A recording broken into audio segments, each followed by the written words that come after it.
दोस्तों, पृथ्वी पर आज के समय कई अजीब जानवर मौजूद हैं, लेकिन काफी कम लोगों को पता है कि अतीत में काफी विचित्र जानवर हुआ करते थे। इन जानवरों में डायनासोर से लेकर रेप्टाइल तक तमाम जानवर शामिल हैं और सदियां बीत जाने के बावजूद उनके बारे में काफी सारी जानकारी जुटा ली गई है। द मैकेनिक के इस वीडियो में हम बात करेंगे ऐसे प्री हिस्टोरिक एनिमल्स के बारे में जिन्हें मॉडर्न जमाने में लोग शायद ही जानते हैं। नंबर 1, डायनोथेरियम।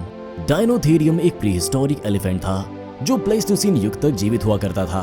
डायनोथेरियम की जाइगैंटियम नाम की प्रजाति सबसे पहले यूरोप में डिस्कवर हुई थी, लेकिन बुजासी नाम की प्रजाति अफ्रीका में मिली थी। इस प्री हिस्टोरिक एनिमल का शरीर मॉडर्न जमाने के हाथी की तरह बड़ा तो था, लेकिन उसके दांत ऑपोजिट डायरेक्शन में निकला करते थे।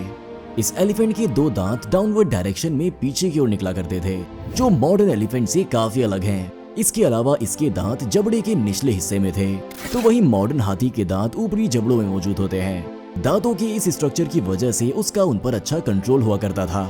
इस एलिफेंट की सूंड भी प्रोबोसिडिया गढ़ के बाकी जानवरों के मुकाबले सबसे छोटी थी और उनकी हाइट 12 से 15 फीट के बीच हुआ करती थी। हाथी उन दांतों का इस्तेमाल जमीन खोदकर रूट्स और वेजिटेबल्स निकालने के लिए किया करते थे।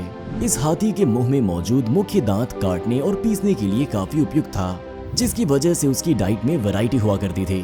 नंबर 2, एपिडेक्सिप्टेरक्स। एपिडेक्सिप्टेरक्स चाइना के जुरासिक पीरियड का डायनासोर है। ये दिखने में एक पंछी जैसा दिखता था, लेकिन हकीकत में वो एक डायनासोर था। ये डायनासोर पंछियों के ऐतिहासिक भाग का दिलचस्प खुलासा करते हैं। इस डायनासोर में उड़ने वाले पंख नहीं थे, बल्कि उसकी लंबी पूंछ पर 4 पंख मौजूद हुआ करते थे। इसके यह पंख मोर के जैसे होते थे और यह पंख मादाओं को आकर्षित करने के लिए नरमे हुआ करते थे। डायनासोर से तुलना की जाए तो इस डायनासोर की गिनती सबसे छोटी डायनासोर में होती है। इस डायनासोर के कुछ स्केलेटन मिले हैं, जिसके मुताबिक इसका वजन 164 ग्राम और लंबाई 10 इंच हुआ करती थी। इस डायनासोर में जबड़े के अगले हिस्से में ही दांत हुआ करते थे और यह फीचर सिर्फ मैसियागोसॉरस वंश के डायनासोर में देखा गया है। इस डायनासोर के स्केलेटन चाइना के डाओगू बेट्स में मिले थे और तब से यह स्केलेटन बीजिंग के एक पैलियोंटोलॉजी इंस्टीट्यूट में रखे हुए हैं। नंबर 3, लॉन्गिस्क्वामा। लॉन्गिस्क्वामा ट्रायसिक पीरियड का एनिमल है, जो कि 230 मिलियन साल पहले का वक्त माना जाता था। ट्रायसिक पीरियड में काफी अजीब किस्म के एनिमल्स हुआ करते थे। ये वही पीरियड है जिसमें लिजर्ड, टर्टल और क्रोकोडाइल जैसे खूंखार जानवरों की उत्पत्ति हुई थी। लॉन्गिस्क्वामा के अवशेष सबसे पहले 1970 में मिले थे और तब से इस एनिमल को लेकर दुनिया भर में बहस हो रही है। इसके बारे में कुछ साइंटिस्ट का ये मानना है कि उसके पंख उसके शरीर का विस्तृत भाग है, तो कुछ साइंटिस्ट उनकी गिनती पंख होने वाले दुनिया के सबसे पहले जानवरों में करते हैं। हालांकि ये एक लिजार्ड है और उसकी पीठ पर लंबे पंखों की श्रृंखला मौजूद होती है। लॉन्गिस्क्वामा को लेकर साइंटिस्ट अलग अलग थ्योरी सामने रखते हैं, लेकिन यह पंख सिर्फ एक डिस्प्ले फीचर है और इसका इस्तेमाल उड़ने के लिए बिल्कुल भी नहीं किया जाता था। ये अजीब किस्म का लिजर्ड 6 इंच लंबा हुआ करता था और यह कीड़े मकोड़े खाकर जीवित रहता था। ये ट्रायसिक पीरियड का एनिमल जरूर है, लेकिन यह कुछ ही वर्षों तक एग्जिस्ट कर पाया था। नंबर 4, टेनिस्ट्रोफियस एक ऐसा रेप्टाइल है जिसकी गर्दन उसके शरीर और पूंछ से भी लंबी हुआ करती थी। टेनिस्ट्रोफियस आकार में 6 मीटर लंबा हुआ करता था, जिसमें 3 मीटर की सिर्फ गर्दन ही हुआ करती थी। इसकी लंबी गर्दन होने के बावजूद उसके गर्दन पर सिर्फ 10 जोड़ थे, लेकिन वो काफी लंबे हुआ करते थे। धरती पर यह रेप्टाइल 242 मिलियन सालों पहले पाया जाता था। रिसर्च में ये पाया गया है कि ये रेप्टाइल स्विट्जरलैंड और इटली के बॉर्डर पर मोंटे सान जायरजियो घाटी के आसपास रहता था। रिसर्च ने इसकी रहने की जगह बताई जरूर है, लेकिन यह रेप्टाइल पानी में या जमीन पर रहता था ये साफ नहीं किया है। टेनिस्ट्रोफियस के अवशेष लगभग 150 साल पहले मिले थे और यह अवशेष चाइना, मिडिल ईस्ट और यूरोप के कुछ इलाकों में मिले थे। इस रेप्टाइल को एक्वेटिक एनवायरनमेंट का शिकार करना बेहद पसंद था। इस रेप्टाइल की एक और प्रजाति की खोज हुई है। इसकी दोनों प्रजातियां एक ही जगह पाई जाया करती थी, लेकिन दोनों की खुराक एक दूसरे से अलग थी। टेनिस्ट्रोफियस में छोटे आकार का रेप्टाइल फिश, क्रैब और प्रॉन्स खाया करता था, तो वहीं बड़े आकार के रेप्टाइल को बड़ी मछलियां खाना पसंद था। नंबर 5, डंक्लियोस्टेयस। डंक्लियोस्टेयस डेवोनियन पीरियड की सबसे डरावनी मछली है। इस मछली की उत्पत्ति डायनासोर से 100 मिलियन साल पहले हुई थी। ये मछली 30 फीट लंबी हुआ करती थी और इसका वजन 3 से 4 टन के बीच हुआ करता था। इस मछली का चेहरा बख्तर बंद हुआ करता था और इसका बाइट इतिहास का सबसे स्ट्रॉन्गेस्ट बाइट माना जाता है। ये मछली उस दौरान की सबसे लंबी वर्टिब्रे भी थी। इस मछली के दांत नहीं थे, बल्कि इसकी 2 चौड़ी हड्डियां हुआ करती थी। ये मछली उन हड्डियों का इस्तेमाल शिकार करने के लिए करती थी। इस मछली के कई सारे अवशेष नॉर्थ अमेरिका, मोरक्को, पोलैंड और बेल्जियम में मिले हैं। जिसके कारण पेलियोंटोलॉजिस्ट उसकी बिहेवियर और साइकोलॉजी का अच्छे से अध्ययन कर पाए हैं। इस मछलियों की 10 प्रजातियों की अब तक खोज हो चुकी है, जिनके नाम D terrelli, D belgicus, D denisoni, D marsaisi, D magnificus, D missouriensis, D newberryi, D amblyodoratus और डी रावेरी है। इस मछली में काफी ज्यादा हड्डियां होने की वजह से तैरने में दिक्कत आती थी, लेकिन वह हिंसक शार्क और उस जैसी मछलियों से खुद को बचाने में माहिर मानी जाती थी। नंबर 6, स्टेथाकैंथस। स्टेथाकैंथस की गिनती सबसे विचित्र शार्क में होती है, क्योंकि उसके सर पर न सिर्फ स्पाइक्स हुआ करते थे, बल्कि उसकी पीठ पर एनविल शेप का डोर्सल फिन भी पाया जाता था। इसके स्पाइक्स प्लेसोइड स्केल का लंबा वर्जन है, जो शार्क की पूरी बॉडी को कवर करता था और शार्क को तेजी से तैरने में मदद करता था।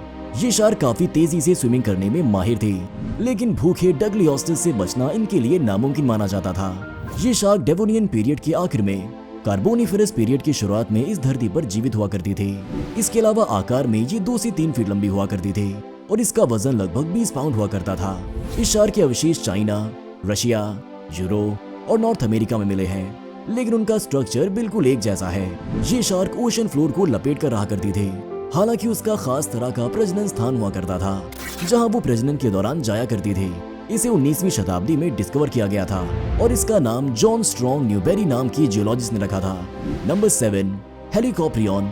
Russian geologist Alexander Petrovich Karpinsky ने साल 1899 में इस मछली का नाम हेलिकॉप्टर रखा था। हेलिकॉप्रियन के अवशेष सबसे पहले कजाकिस्तान में मिले थे। ये अवशेष स्पाइरल सर्कुलर शेल के आकार में थे और कई विशेषज्ञों को ये एमोनाइट क्रिएचर के अवशेष लगते थे। हालांकि एग्जामिनेशन के बाद ये खुलासा हुआ कि यह शेल नहीं बल्कि शार्क के दांतों का सेट है। इस अवशेष के शरीर का कोई हिस्सा या भाग मिला नहीं था, जिसकी वजह से इसके बारे में कई अनुमान और दावे किए गए। दुनिया भर के जियोलॉजिस्ट उसका कंपैरिजन डोर्सल फिन और टेल से किया करते थे।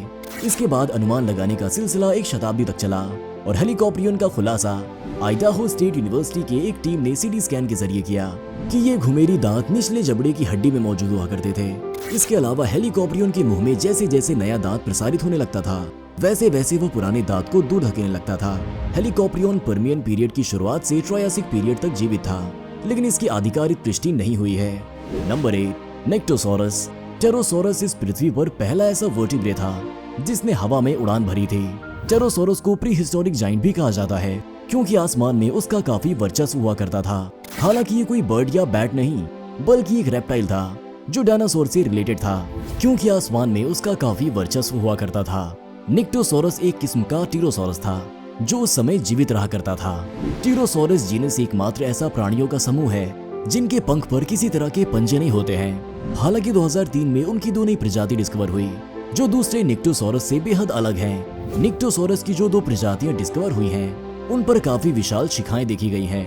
इसके अलावा कई जियोलॉजिस्ट ये बात स्पेकुलेट कर रहे थे कि उन शिखाओं के बीच टिश्यू का आवरक भी मौजूद है। हालांकि रिसर्च ये बताती है कि ये चीज उनकी उड़ान खराब कर सकती है, जिन कारण वह ऑड क्रेस्ट की जोड़ी हो सकती है। Number 9, Microraptor. माइक्रोरैप्टर भी बर्ड की तरह दिखने वाला डायनासोर था। इस डायनासोर के 1 या 2 नहीं बल्कि 4 पंख हुआ करते थे। इसके बावजूद वह उड़ नहीं पाता था और फिसल कर एक जगह से दूसरी जगह जाया करता था। माइक्रोरैप्टर के पंखों का वजन काफी कम था, जिस कारण वो उड़ नहीं पाता था। ये क्रेटासियस पीरियड का जानवर है। एक्सपर्ट्स के मुताबिक इस किस्म का डायनासोर मीसोजोइक एरा में बर्ड में इवॉल्व हुआ। माइक्रोरैप्टर हिंसक जानवरों से खुद की रक्षा फिसल कर किया करता था और बाद में उसकी फिसलन की क्षमता उड़ने में बदल गई। ये डायनासोर पेड़ों के बीच रहा करता था और लिजर्ड मैमल जैसे जानवरों का शिकार करके खुद का गुजारा करता था। माइक्रोरैप्टर को मिलेनियम पीरियड की शुरुआत में चीन में डिस्कवर किया गया था। माइक्रोरैप्टर दुनिया का सबसे छोटा डायनासोर है, जिसका वजन सिर्फ 5 पाउंड था। इसके अलावा माइक्रोरैप्टर में अडल्ट का वजन 2 से 3 पाउंड का हुआ करता था। माइक्रोरैप्टर की 2 प्रजातियों की खोज हुई है और उसकी एक प्रजाति के पंख ब्लैक कलर के हुआ करते थे। नंबर 10, डायनोकिरस। डायनोकिरस दुनिया का इकलौता ऐसा डायनासोर था जिसकी बाजुएं हुआ करती थी।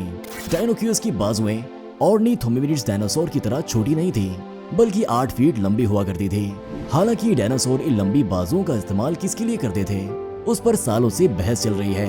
इन बाजुओं को लेकर जियोलॉजिस्ट दावा करते हैं कि ये डायनासोर उसके हाथ का इस्तेमाल बड़े डायनासोर को फाड़ने के लिए किया करते थे। इसके अलावा कुछ जियोलॉजिस्ट का ये भी कहना है कि इनके हाथ बड़े पेड़ों पर चढ़ने के लिए, तो कुछ का ये कहना है कि उनके पंजे सिर्फ खुद की रक्षा के लिए इस्तेमाल होते थे। डायनोखीस डायनासोर क्रिटाशियस पीरियड में साउदर्न मंगोलिया में रहते थे। साल 1965 में मंगोलिया के रिसर्चर ने उसके अवशेषों को खोजकर निकाला था, जिसमें उन्हें बाजुओं की जोड़ उंगलियों के साथ मिले थे। इसके अलावा साल 2013 में भी इस डायनासोर के कुछ अवशेष मिले थे, जिससे उनकी 2 प्रजातियां डिस्कवर हुई हैं। इसके हाथों के अवशेष ओस्लो, न्यूयॉर्क और लंदन के म्यूजियम में रखे हुए हैं, और इसके अवशेष ज्यादा होने की वजह से इसके बारे में ज्यादा जानकारी मौजूद है। दोस्तों, ये थे इतिहास के कुछ विचित्र जानवर जिन्हें आप शायद ही जानते हैं। दोस्तों, द मैकेनिक की आज की इस वीडियो में बस इतना ही, लेकिन जाने से पहले वीडियो को लाइक और शेयर जरूर करें। इसके अलावा आप इन जानवरों के बारे में क्या सोचते हैं नीचे कमेंट में जरूर बताएं।